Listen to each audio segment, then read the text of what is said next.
My name is Sarah, and I am a person who loves silence. For many people, silence is lonely or scary. For me, silence is a gift. It is something I worked very hard to earn.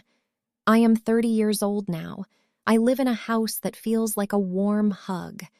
It is a two-story house in a quiet suburb of a large city. The street outside is lined with ancient oak trees. In the spring, the trees are bright green. In the autumn, they turn the color of fire, deep oranges and bright yellows. I love to watch the leaves fall from my kitchen window while I drink my morning tea. The most important part of my house is the front door. I spent 3 days choosing the right paint for it. Finally, I chose a color called Deep Ocean Blue. To me, this blue represents safety. It is a solid, strong color. When I lock that blue door at night, I feel like the rest of the world cannot touch me. I feel like the ghosts of my past are stuck on the other side. My life follows a very strict routine. I find peace in knowing exactly what will happen next. I wake up every morning at 6 a.m. I do not need an alarm clock. My body just knows it is time. I walk down the hallway, and the wooden floor feels cool under my feet. I go to the kitchen, and the first thing I do is open the curtains to let the morning light in. I make coffee for my husband, David, and tea for myself. David is 34 years old. He is a tall man with brown hair that is always a little bit messy. He is an architect, which means he spends his days drawing plans for big buildings and beautiful libraries. He is a very neat person. He likes his pencils sharpened and his desk clean. But he is also the gentlest person I have ever known. He speaks softly, and he never raises his voice, not even when he is frustrated. Then there is Toby. Toby is our 10-month-old son. He is the light of our lives. He has just started to crawl, so the house is now filled with the sound of his little hands and knees hitting the floor. Pat, pat, pat. When he sees me in the morning, he let out a tiny, happy scream and reaches up. In those moments, I feel so much love that it almost hurts. For 3 years, this has been my reality. A kind husband, a beautiful baby, a blue door. But I am living a double life. David knows the city Sarah. He knows the Sarah who loves to bake bread, the Sarah who volunteers at the local library, and the Sarah who is a wonderful mother. He does not know the town Sarah. I grew up in a place very different from this city. I grew up in a small, dusty town where everyone knew everyone's business. My parents were good people, but they were tired. They worked long hours in a factory. When I was 19, they encouraged me to marry a man named Victor. Victor's family owned the factory. My parents thought I would be safe. They thought I would be rich. They were wrong. Victor was a man who used his power like a cage. On our wedding day, he was charming. He wore an expensive suit and smiled for all the photos.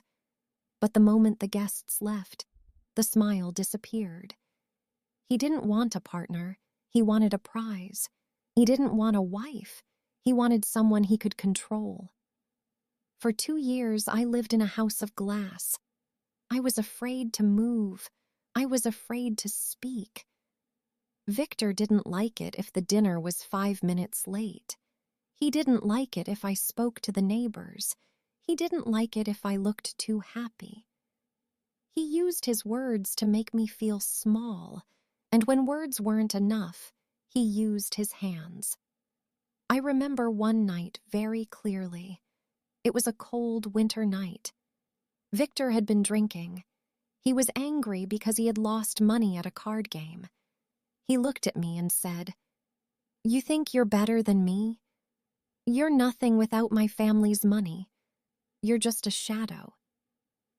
That night, something inside me changed.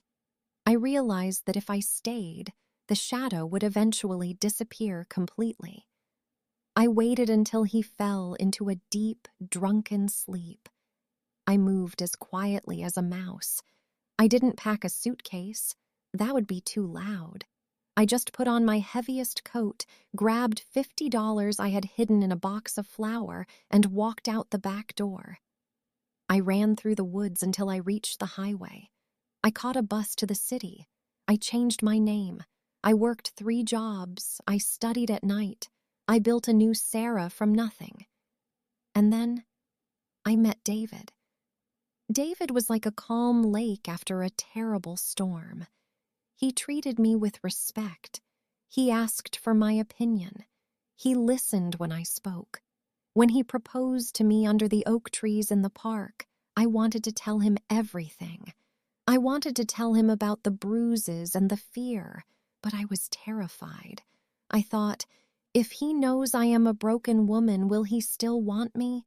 So I kept the secret. I told him my parents died in an accident, which was true. They passed away a year after I left, and that I had no other family. I told him I wanted a fresh start. He accepted that because he is a good man. But secrets are like seeds. You bury them in the dirt, but they are still there, waiting for a little bit of rain to grow. On a Tuesday evening in late November, the rain began to fall. David came home late. I could hear the wind whistling through the trees outside. It was a hungry wind. It sounded like it was looking for something. David walked into the kitchen and sat down heavily in his chair. He didn't even take off his glasses, which were fogged up from the cold. "Sarah," he said. He looked exhausted. "I have some bad news. My sister Claire just called me from London. It's her husband, Mark. He was working at a construction site and there was a terrible accident. A crane collapsed. He's in the hospital and it doesn't look good." I felt a cold shiver go down my back. "Oh no, David. Is he going to be okay?" "We don't know yet," David replied, rubbing his eyes. "Claire is all alone over there with the 2 girls. She's in a state of total shock. She needs me, Sarah. I'm the only one who can go and help her with the legal work and the hospital papers." I looked at David. I saw the worry in his face. He loved his sister very much. I knew what I had to do, even though the thought of being alone in the house made my heart beat a little faster. "You have to go, David," I said firmly. I walked over and put my arms around his neck. "Family is the most important thing. You taught me that. Toby and I will be fine. We have the neighbors nearby and we have the alarm system. Go to London. Help Claire. We will be waiting for you right here." David pulled me close and sighed. "You are such an amazing woman, Sarah. I don't know what I would do without your strength.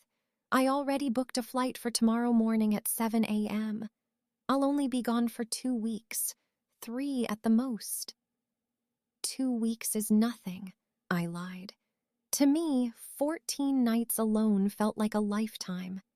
That night, we packed his bags together. We talked about small things, what he should eat on the plane, which sweaters he should take for the cold London weather. It felt normal. It felt safe. But deep down, I felt a strange sense of wrongness. It was a feeling in my stomach, like a warning. The next morning, the sun did not come out. The sky was a heavy, dark gray. I made David a big breakfast, but he was too nervous to eat much. He kissed Toby, who was still half asleep in his high chair. Then he turned to me at the blue front door. "One last thing," David said. He reached into his pocket and pulled out a small silver key. "I left some very important blueprints in the locked wooden cabinet in the attic. They are for the new city library project. My boss, Mr. Benson, is sending a new driver over tonight to pick them up. His name is Ivan. He just started at the firm this week. I took the key. It felt very cold, as if it had been sitting in ice. Ivan, I repeated. At what time? He should be here around 9 p.m., David said. I'm sorry to bother you with work stuff while I'm gone, but these plans are worth a lot of money, and the construction team needs them tomorrow morning. Just go up to the attic, get the red folder from the cabinet, and hand it to him at the door. I can do that, I promised. David hugged me one last time. I love you, Sarah. I'll call you the moment I land. I stood on the porch and watched his car drive away. The street was very quiet. The wind blew a few dead leaves across the driveway. I looked at the silver key in my hand. Then I looked up at the very top of the house, at the small, dark window of the attic. For the first time in 3 years, the house didn't feel like a hug. It felt like a box, and I was inside it. The first day of David's absence felt like a slow-motion movie. Without his voice in the house, every small sound seemed louder.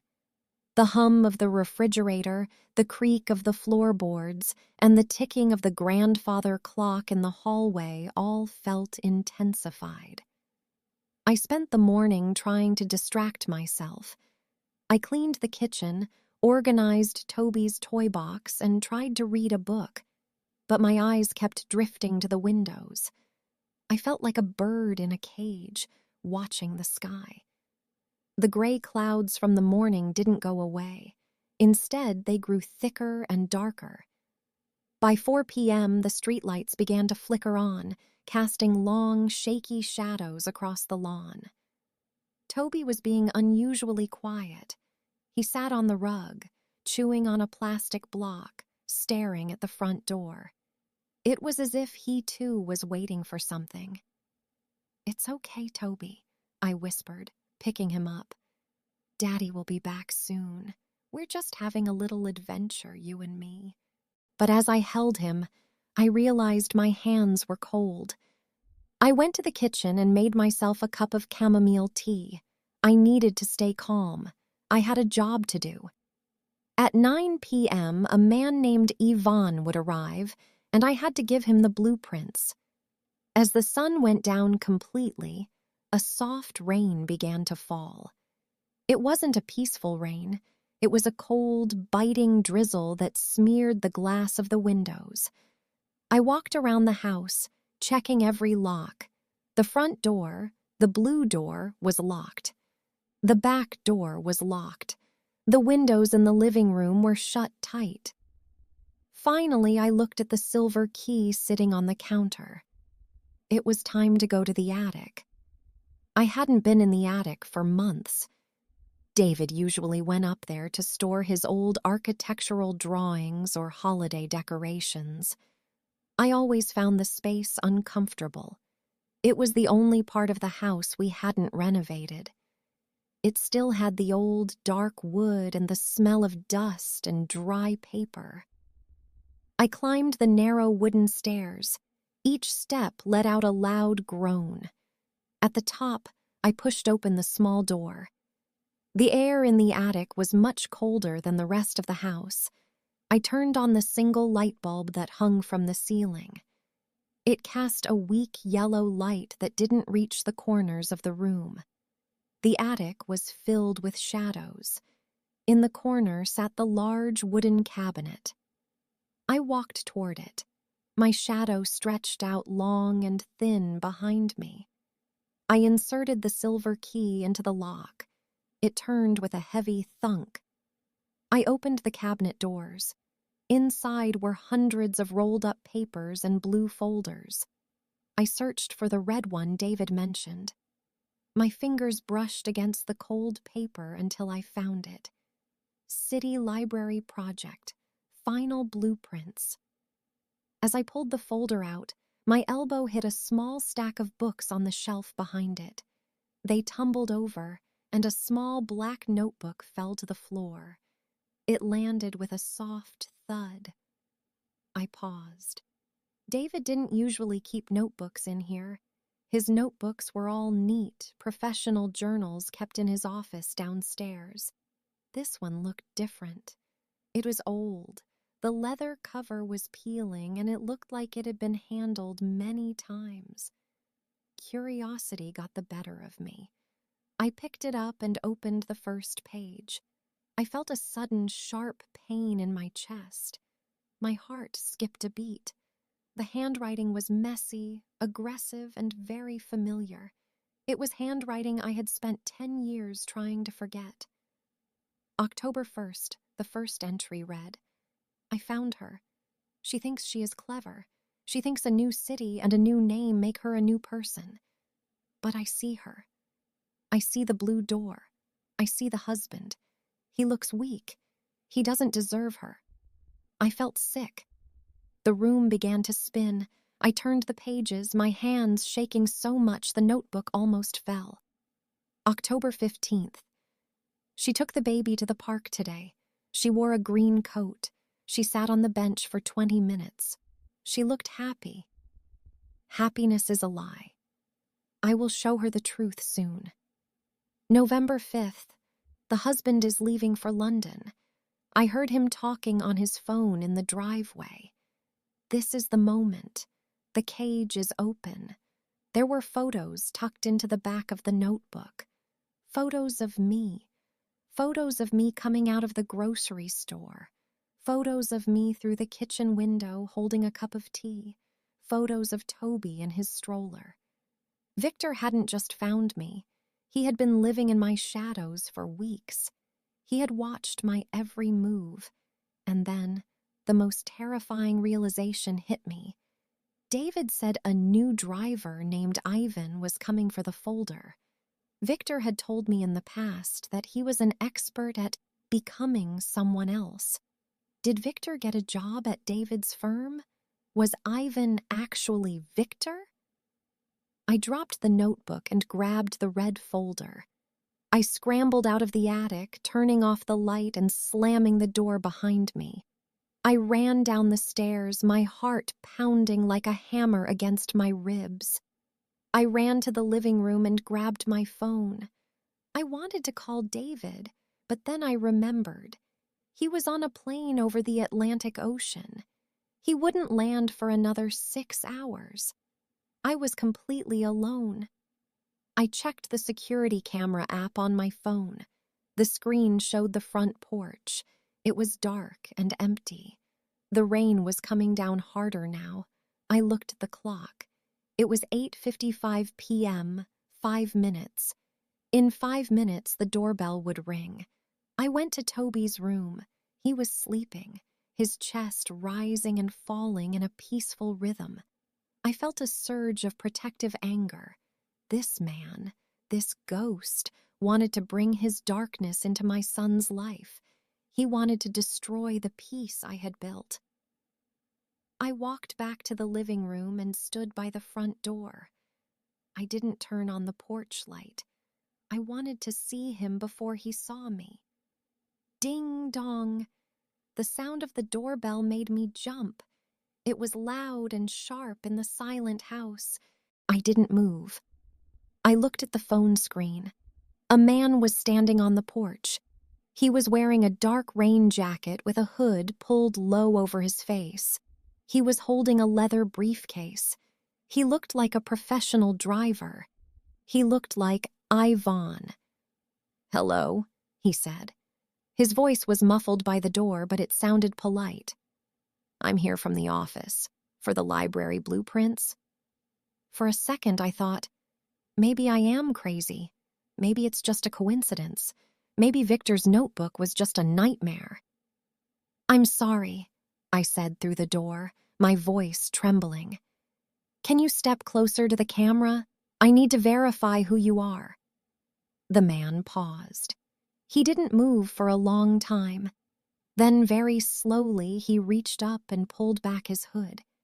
He didn't look into the camera immediately. He looked at the blue paint of the door. He reached out a finger and stroked the wood, almost like he was touching a person's skin. Then He looked up. It was him. The gray eyes were the same. The cold, thin smile was the same. He looked directly into the camera lens, and I knew he could feel my fear through the glass. "Open the door, Sarah," Victor said. He wasn't pretending to be Ivan anymore. His voice was low and dangerous. "I know you're in there. I know you've seen the notebook. It's time to stop running. We have so much to talk about." I backed away from the door, my breath coming in short, sharp gasps. I ran to the kitchen and grabbed the heaviest iron pan from the stove. It was a stupid weapon, but I needed to hold something. "I've called the police, Victor," I lied, shouting as loud as I could. "They are on their way. Get off my property." Victor didn't run. He didn't look scared. He just laughed. It was a sound I remembered from my worst nightmares, a dry, rattling sound. "The police won't get here in time, Sarah," he said calmly. "And besides, what will you tell them? That your husband is at the door? On paper, we are still married, I checked. You forgot to sign the final papers in the old town, didn't you? You were in such a hurry to run away that you left the door open." My blood turned to ice. Was it true? Had I missed a signature? Had my fear made me careless? "I'm not coming in through the front door, Sarah," Victor said, his voice fading as he stepped off the porch. "That would be too easy. I like the attic. It's where you keep your secrets, isn't it?" I heard his footsteps moving around the side of the house. He was headed toward the backyard. He was headed toward the trellis, the wooden structure David had built for his roses. It led directly to the small, unlocked window in the attic. I realized then that the night visit wasn't a request. It was an invasion. I stood in the middle of the kitchen, paralyzed for a heartbeat. The sound of Victor's footsteps on the wet grass outside was a rhythmic thump, thump, thump. He was moving with purpose. He wasn't rushing. He was confident. He knew the layout of my life better than I realized. My mind was a whirlwind of panic and survival. I looked at Toby's baby monitor on the counter. The small screen showed him sleeping, his little thumb near his mouth. The sight of him gave me a sudden, sharp clarity. I couldn't be the victim anymore. I couldn't be the girl who ran away in the middle of the night. If I ran now, he would follow. If I hid, he would find us. I had to protect my home. I looked at the iron pan in my hand. It felt heavy and real. I moved to the hallway and looked at the stairs leading up to the second floor, and then the smaller, narrower stairs leading to the attic. The attic window, I whispered to myself. The attic window was small and old. The wood was slightly rotten and the latch was weak. David always said he would fix it next summer. Next summer was too late. I heard a new sound. Creak, creak, creak. It was the sound of the wooden trellis outside. Victor was climbing. I could imagine his heavy boots stepping on the wood, crushing David's beautiful roses. Each crack of the wood felt like it was happening inside my own chest. I didn't turn on the lights. I knew every inch of this house in the dark. I knew which floorboards squeaked near the linen closet. I knew how many steps it took to reach the top. I moved upward, my breath shallow and quiet. I reached the second floor. I stopped outside Toby's room. I didn't go in. I didn't want Victor to have any reason to go near that door. I moved past it, toward the attic stairs. As I climbed the attic steps, the air grew colder. The storm outside was screaming now. The wind hit the roof with such force that the whole house seemed to tremble. And then I heard it, the sound of glass scratching against wood. Victor was at the window. I reached the top of the stairs and stepped into the attic. The weak yellow light bulb was still off. The only light came from the flashes of lightning outside, which turned the dusty room into a series of white and black snapshots. Flash. I saw the wooden cabinet open and empty. Flash. I saw the old suitcases in the corner. Flash. I saw a hand reaching through the small window. The window groaned as Victor pushed it open.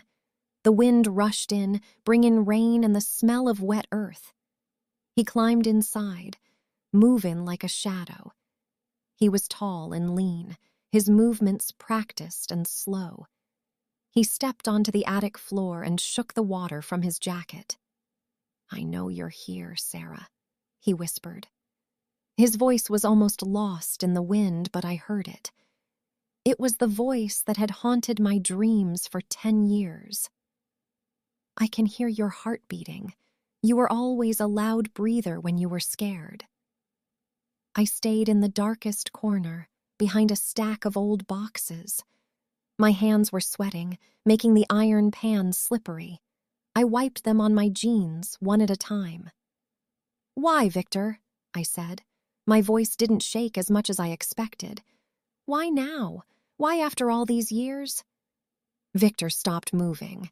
He turned his head toward my voice. A flash of lightning lit up his face. He looked like a statue made of ice. "Because you didn't just leave, Sarah," he said, and his voice finally showed emotion, anger. "You took my dignity.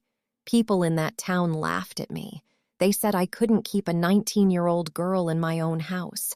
My father looked at me like I was a failure. You ruined my name." "You ruined yourself, Victor," I said. "You were a monster. I was a child." "And look at you now," he sneered, taking a step toward my corner. "Living in this blue door fantasy, playing house with a man who draws pictures for a living. You think you're safe? You think this life is real? It's a lie. You belong in the dust just like me." He raised a heavy metal crowbar. He had taken it from his briefcase. He wasn't here to talk. He was here to destroy.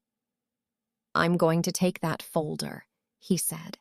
"And then I'm going to take you. We're going back home, Sarah.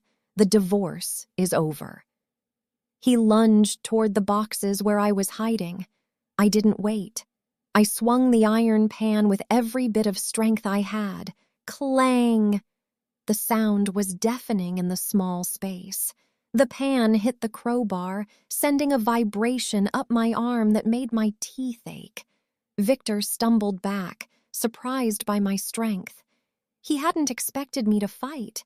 He expected the girl from 10 years ago, the girl who hid in the closet and cried.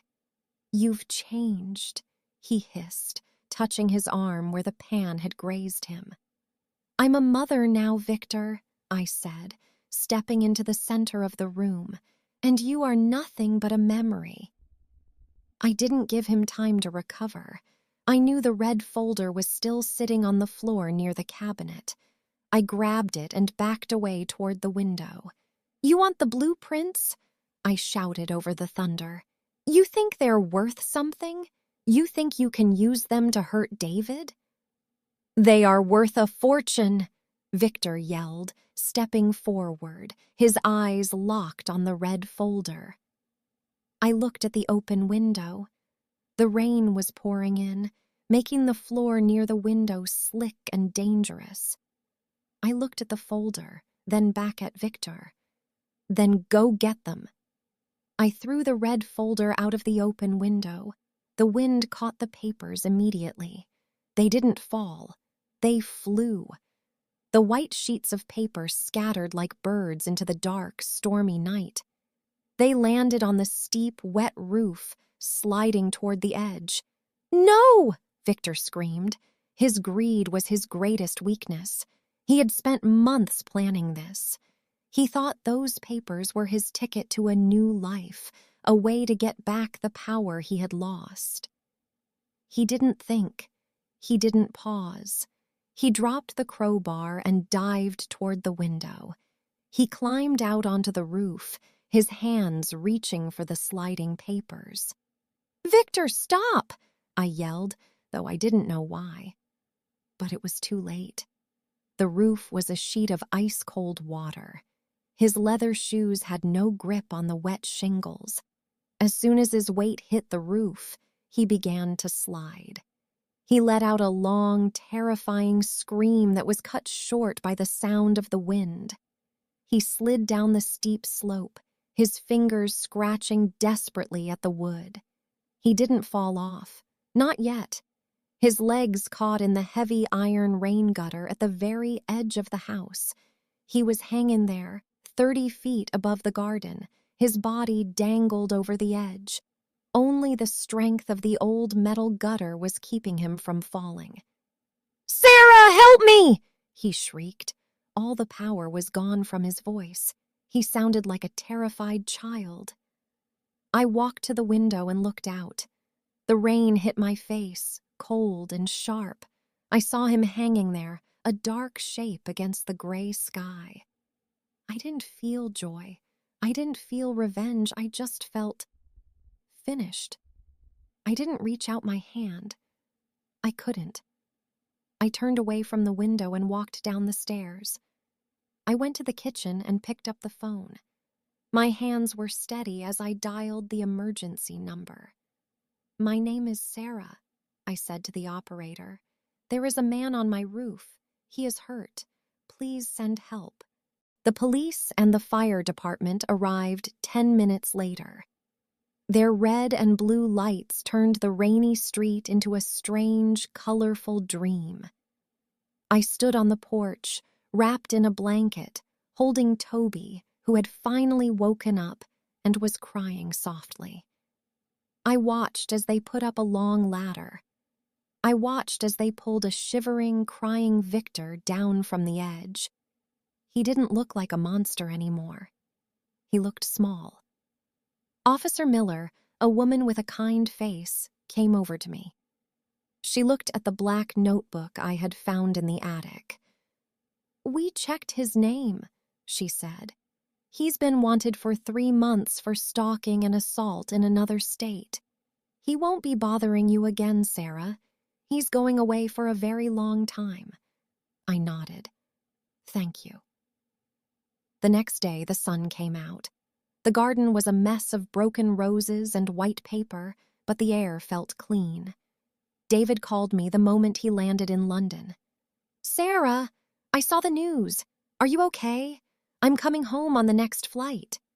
"No, David," I said, looking at the blue front door. "Stay there. Help Claire. Toby and I are safe. The secret is out, David. When you come home, I'm going to tell you a story, a real story. No more secrets." "I love you, Sarah," he said, his voice thick with emotion. "I love you too, David." I hung up the phone and walked to the garden. I picked up a piece of the red folder. It was soaked and the ink was blurred, but it didn't matter.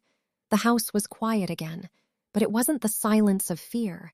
It was the silence of peace. I looked at my blue door and smiled. I was finally, truly home.